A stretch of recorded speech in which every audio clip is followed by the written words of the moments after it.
Hello, this is Teddy Bikescape, and today I have another ride video. So this is a Sunday morning ride in late August. Very crisp, beautiful late summer day. Sunday mornings are really the best time to get out on your bike, and particularly if you like to ride on roads. There's a little less traffic, but you really have to get out somewhat early in the morning, because if you wait a little bit too late, then it really isn't that much better than just any other day. Old Camp Linden. That's where I went to camp in the 70s. It's a pretty morning. Very crisp. Coolest morning so far this year, I think. This late summer. So this ride, I go from Cotuit up to Sandwich, and then I work my way east all the way to West Barnstable, and then work my way back to Cotuit.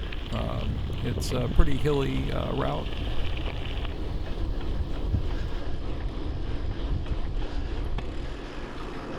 We do another stop sign.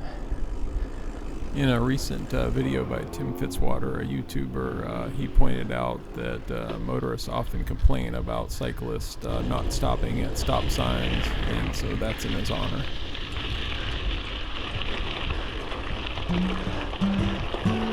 You were probably wondering, when is the dirt road gonna come? Yeah, I guess we finally got to it. It took a while.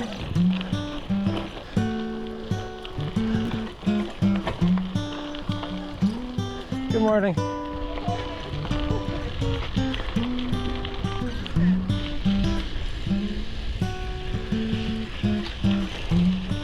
Sand.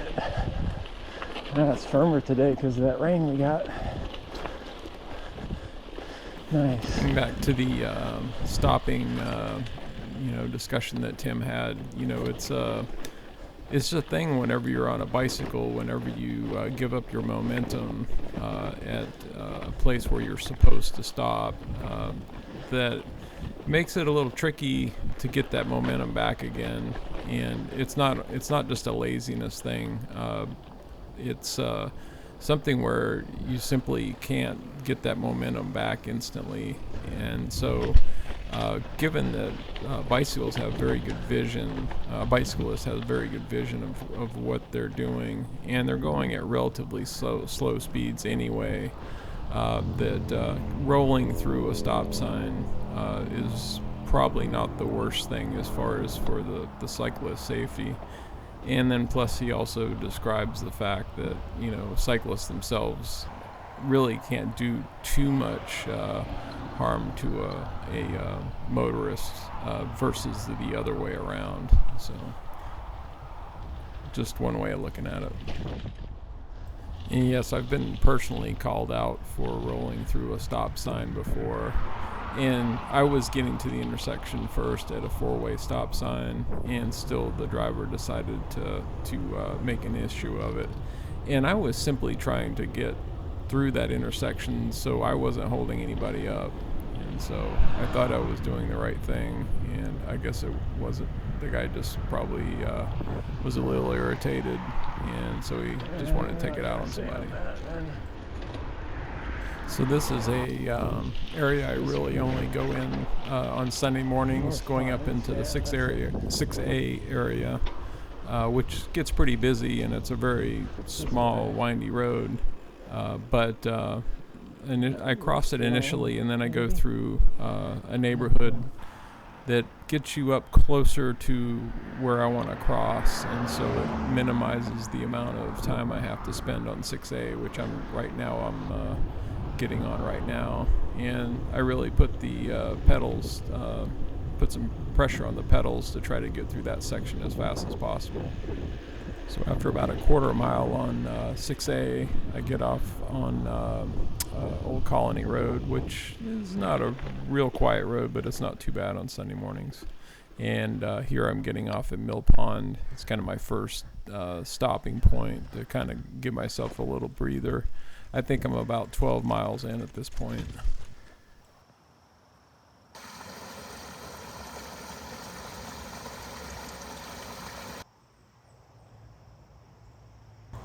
So after a little recovery at Old Mill Pond, I then proceed on Old County Road, and this is basically kind of going up the north side of the spine of the cave. And I'm going to mostly kind of ride along that spine for the next few miles, heading to the east into Barnstable again. To go from Sandwich to West Barnstable, I use this gravel road that kind of connects a couple neighborhoods, and I don't think it's officially on Google. I'm not sure, but I think if you try navigating through it, it won't let you. Basically, the neighborhoods don't want you to go through it, but there is a way, and so and it's a pretty good route. And so crossing 149 and then going on to Church Street, which this is a really nice quiet area for cycling.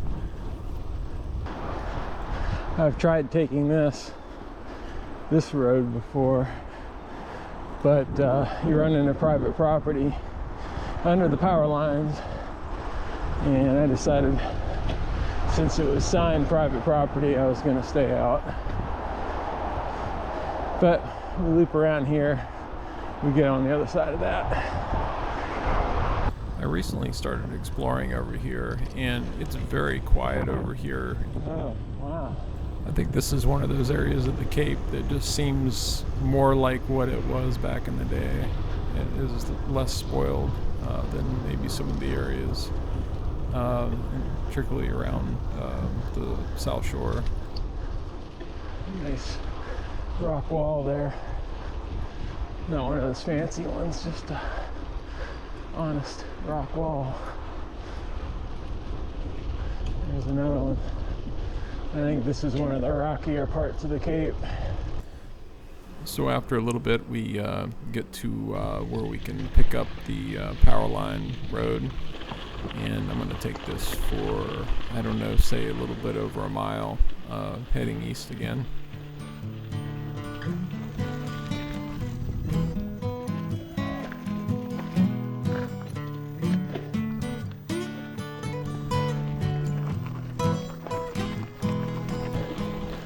I got some good sized hills here.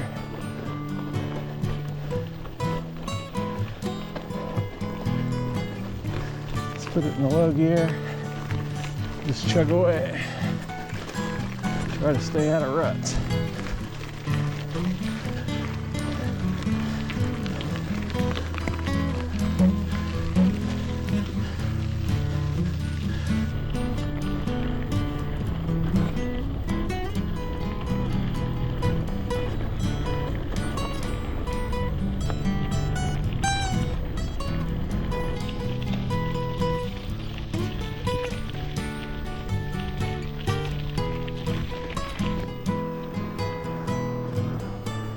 This is Plum Road.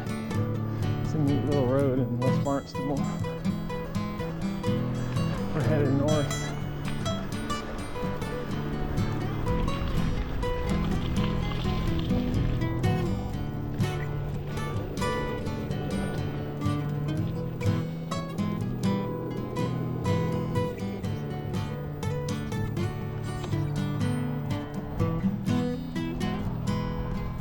So after getting back to Blacktop, I head back to the west and then head into the Cranberry Bog area again. I'm going to head back up to kind of where I was a little bit earlier, where I got on the power lines. And I can't tell if these are active or just not being used, these cranberry bogs. They don't look like they're really active because there's not much water in them. But they look like they've been used somewhat recently. And so here I make another pit stop. This would be my second one. And, nice little place to stop and get a snack and chug some water. It's really, really quiet in this area. I mean, you don't really see many people out, on a Sunday. It's really nice. So cranberry bogs are sometimes signed in Cape Cod and sometimes they're not. These particular cranberry bogs are not signed, and they're, you know, some of them are just old and have become conservation land, but these aren't signed, and you know, it's a little sandy in places, but for the most part, you know, for a gravel bike, it's a pretty good area to ride, and it's not a really long, but you can string them together and get a nice ride out of it. I think it could be, you know, a part of a ride like what I'm doing here in the video.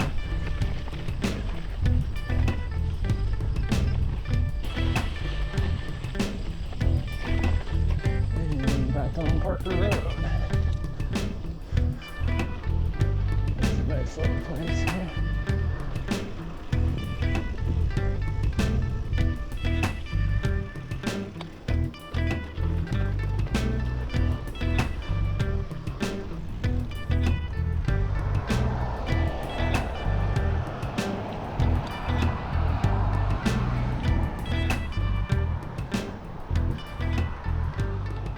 So one of the impediments for me getting over to that part of the Cape is simply going through this gauntlet.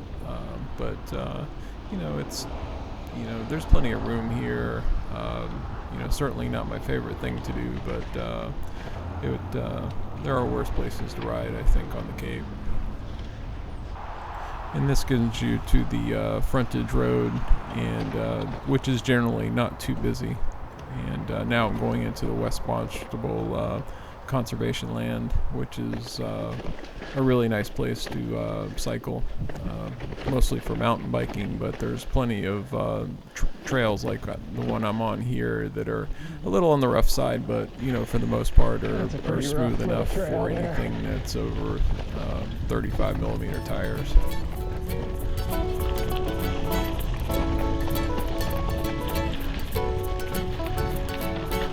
Coming behind you. Thank you.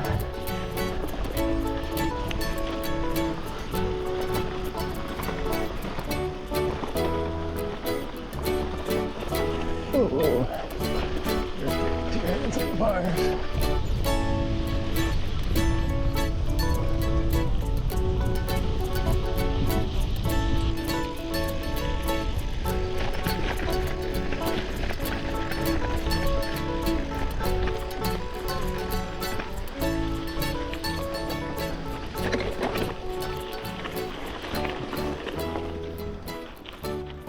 So after leaving the West Barnstable conservation lands, I head across Race Lane, and there's a short trail that can take you into a neighborhood so that you don't have to go, you know, on Race Lane, which itself is pretty busy. It wasn't too busy when I crossed there, but a lot of times you can sit there and wait for cars to go by. So now crossing School Street and keeping my theme of trying to stay off the busier roads, go straight across, and then I'm going to hit my next gravel sector, which is the cranberry bogs in Marston's Mills. These also are not signed, and you see quite a number of walkers on these. These appear to be active for the most part, but there's some that aren't active as far as the bogs are concerned. These are a little bit more extensive in size than the ones in West Barnstable, and I actually ride on these quite often because they just kind of fit in well with trying to avoid pavement, which is my general theme. I don't have anything against pavement. I just would prefer to you know, ride where there's less cars.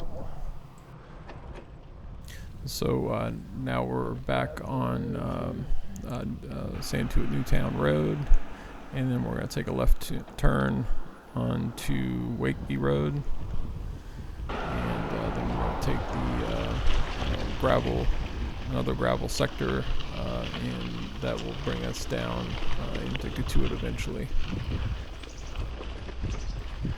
This is Old Post Road.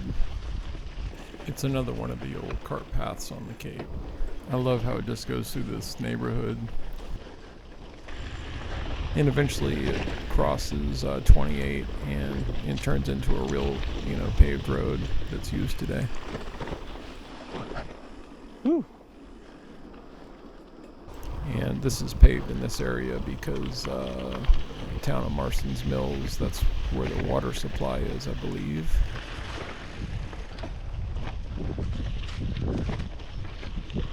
And then wind through this business park and shopping area to get to light to cross 28. I could have stayed on Old Post Road and crossed 28 there, but there isn't a light there, and I find sometimes it's just really almost impossible to cross. It probably would have been okay today. And so here I turned onto Sampson's Mill Road, which is another old cart path, and that will eventually get me back to close to where my house is and get to it. Gets a little sandy here in this little section here. I just drop it in a really low gear, keep my cadence up, and I find that that's a good strategy for getting through sand.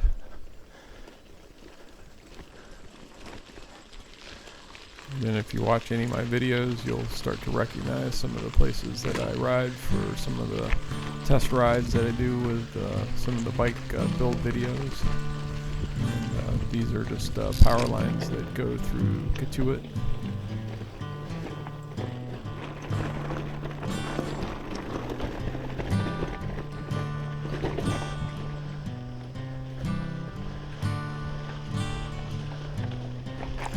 And that starts to wrap up the ride for today. And so I hope you enjoyed the video, and if you did, hit the like button, and if you like this kind of content, please subscribe. If you have a question or a comment, please leave it down in the comment section, and I will reply. And thank you for joining, and I'll see you at the next video. Bye.